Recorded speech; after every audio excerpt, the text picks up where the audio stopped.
निशानेबाजी में नेशनल खेलेंगे चूरू की चिंकारा शूटिंग रेंज के 28 खिलाड़ी। भोपाल और दिल्ली में होगी राष्ट्रीय शूटिंग चैंपियनशिप। 13 दिसंबर 2024 से भोपाल और दिल्ली में शुरू हो रही राष्ट्रीय शूटिंग चैंपियनशिप में चूरू के चिंकारा शूटिंग रेंज के 28 खिलाड़ी भाग लेंगे। जिला स्टेडियम में संचालित चिंकारा शूटिंग रेंज के संचालक निशानेबाज प्रशिक्षक करणवीर सिंह ने बताया कि पिछले दिनों गोवा, त्रिवेंद्रम, भोपाल और दिल्ली में हुए प्री नेशनल टूर्नामेंट में रेंज के 28 खिलाड़ियों ने नेशनल के लिए क्वालिफाई किया है। बिसाऊ में संचालित रेंज के भी 5 खिलाड़ी नेशनल के लिए क्वालिफाई हुए हैं। उन्होंने बताया कि राइफल की राष्ट्रीय प्रतियोगिता भोपाल तथा पिस्टल की राष्ट्रीय प्रतियोगिता दिल्ली में होगी। उन्होंने बताया कि दोनों रेंज से अब तक 280 बच्चे नेशनल पास आउट हो चुके हैं। इसके अलावा टीम इंडिया के लिए भी कई बच्चों का यहां से चयन हो चुका है। चूरू जिले में पहली बार एआई तकनीक से नकाबपोश बदमाशों को पुलिस ने किया था गिरफ्तार। एसपी जय यादव ने दी जानकारी। चूरू जिले में पहली बार एआई तकनीक का उपयोग कर चूरू पुलिस ने न केवल वारदात का खुलासा किया बल्कि 3 नकाबपोश बदमाशों को भी बेनकाब कर दिया। चूरू पुलिस ने रतनगढ़ के ज्वेलर शॉप में हुई 2 करोड़ 70 लाख की चोरी के मामले में एआई तकनीक का प्रयोग कर शातिर नकाबपोश बदमाशों को गिरफ्तार किया था। एसपी जय यादव ने बुधवार शाम 5 बजे करीब जानकारी देते हुए बताया कि पुलिस ने एआई से कार के नंबरों और नकाब में छिपे चेहरों की फोटो बनवाई। इन फोटो की 200 से भी अधिक तस्वीरों से सीक्वेंसिंग करवाई। इसके बाद आरोपी गिरफ्त में आए। उन्होंने बताया कि आरोपियों ने चेहरों पर नकाब लगा रखा था, फिंगरप्रिंट न आए इसलिए हाथों में दस्ताने पहने थे, कार भी फर्जी नंबर प्लेट थी। एसपी जय यादव ने बताया कि मामले की जांच में 1000 से अधिक सीसीटीवी कैमरे खंगाले गए। एआई तकनीक से चेहरे और संदिग्ध लोगों की पहचान की गई। वारदात से जुड़े मिले सीसीटीवी फुटेज में कार के नंबर धुंधले नजर आ रहे थे।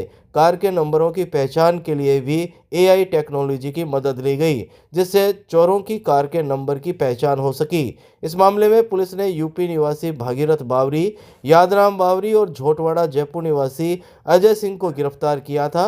उन्होंने बताया कि इस गैंग के 2 आरोपी फरार हैं, जिनकी एआई से फोटो तैयार कर पहचान कर ली गई है। और हमने इसमें हमारे पास सॉफ्टवेयर है आर्टिफिशियल इंटेलिजेंस के, उनका हमने इस्तेमाल करके जो इन्होंने मास्क लगा रखा था उनकी हमने खूब सारी फुटेजेस ली और उनको मिलान करके जो असली उसका चेहरा है वो हमने पता लगा लिया कि उसके चेहरा क्या है, और गाड़ी के नंबर भी हमने पता लगा लिए जो फर्जी थे, लेकिन हमने उससे फिर असली नंबर निकाल लिए।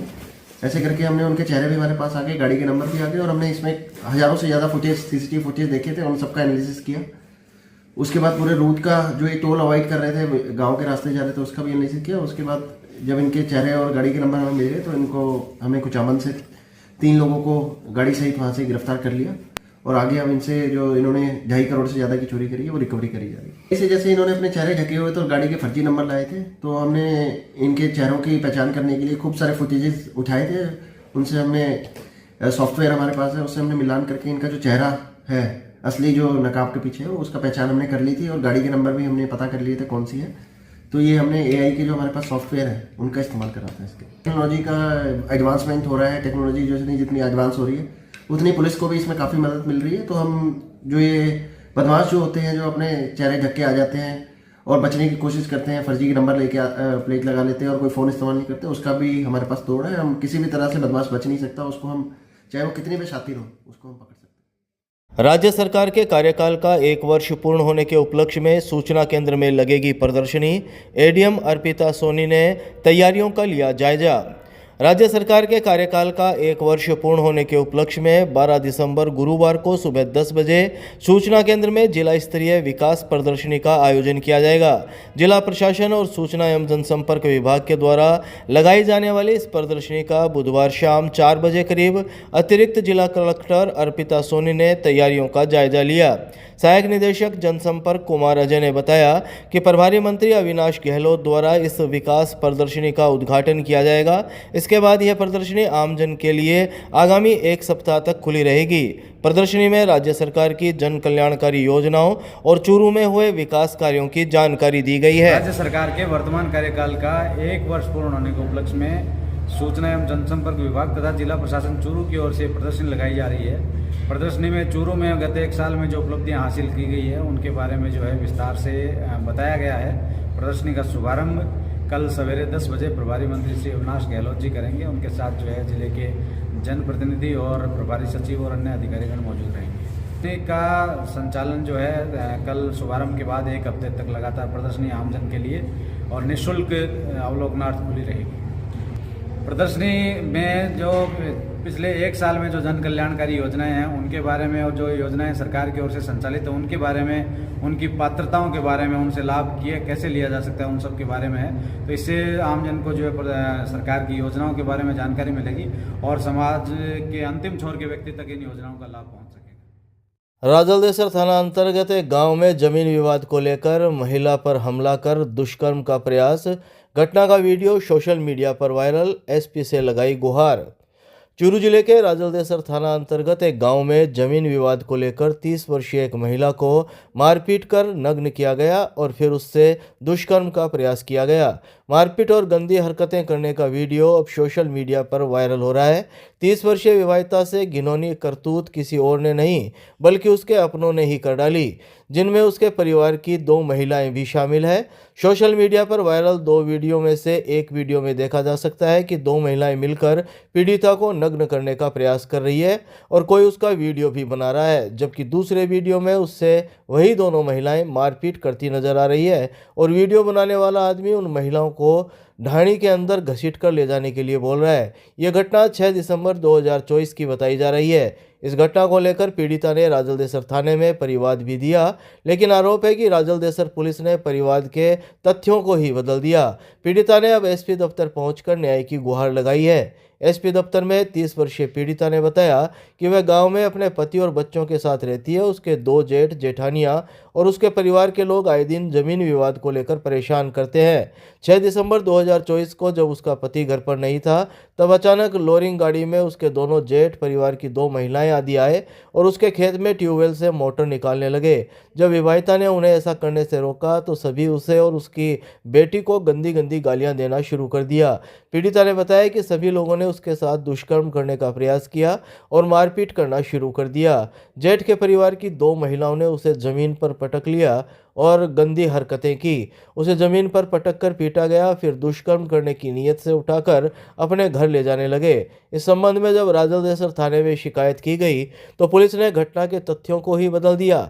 पीड़िता एसपी दफ्तर पहुंचकर न्याय की गुहार लगाई है।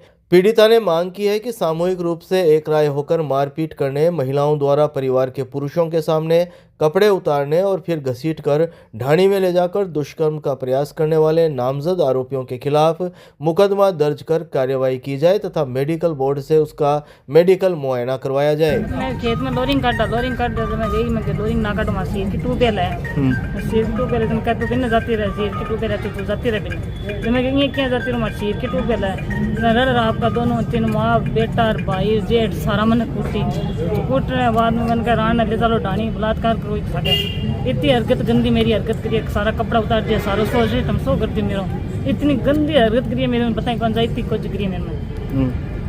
एक मेरे जेठ है मोहनलाल, एक विक्रम जेठू है, एक शिवलाल है, 2 लोरिंग आ रहा है वहाँ नाम जानू को नहीं मैं, तो एक मेरी जेठानी है भागवती देवी, एक चंदा है, बजरंग लाल है, सब सागर मिल के रहे।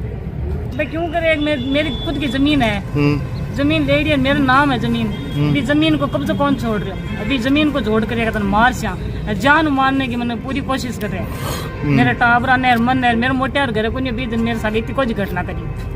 थाना अधिकार में दिया जगह कोई फाइल नहीं कोनी, दूसरी आपका हाथ फाइल लिख के बाद जमा कर दी, लेकिन कोई मन जवाब कौन की थी। मतलब थेज की बात कही बाप लिखी गई, मैं लिखी कौन दूसरी लिखी, आपका हाथ आप ये मन मर्जी लिखी साथे।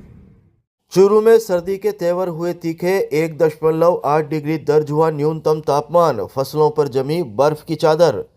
चूरू में उत्तरी सर्द हवाओं की बदौलत पारा नीचे आ गिरा है, लिहाजा यहां तापमान एक ही दिन में करीब 3 डिग्री गिरकर 1.8 डिग्री पहुंच गया है।